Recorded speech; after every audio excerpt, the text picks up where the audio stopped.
কাঁদতেছে, কান্নার কারণ আল্লাহ রাসূল বলছে কি, দেখো তুমি এটা তো বড় খুশি নয়, ঠিক আছে, আমি তোমাকে দোয়া করতেছি এবং ওয়াদা দিতেছি তুমি আমার সাথে জান্নাতে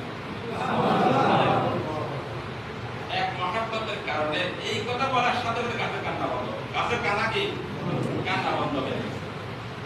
জান্নাতে যাওয়ার ওয়াদা পাইছে, জান্নাত আল্লাহ রাসূলের সাথে থাকবে জান্নাতে, এই ওয়াদা পাওয়ার পরে কি গাছের কান্না বন্ধ হয়ে গেছে।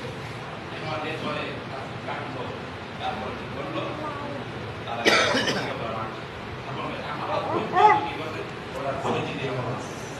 এখন পরিচিতি কি এই গাছে মহব্বত করার কারণে আল্লাহ রাসূলের সাথে জান্নাতে যাব। আমরা মহব্বত করার কারণে বলা যায় জান্নাত। শুধু এই যে মারা আল্লাহ রাসূল একটা বলতেছে আজকে মহব্বতের নমুনাগুলো কেমন।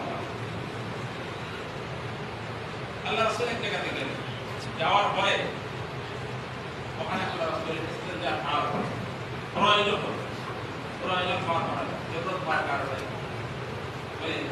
এই সময় বর্তমান যে পরিস্থিতি যেভাবে টাকা পয়সা খোলা আছে ওইটুকু ছিল না। আল্লাহ রাসূল যখন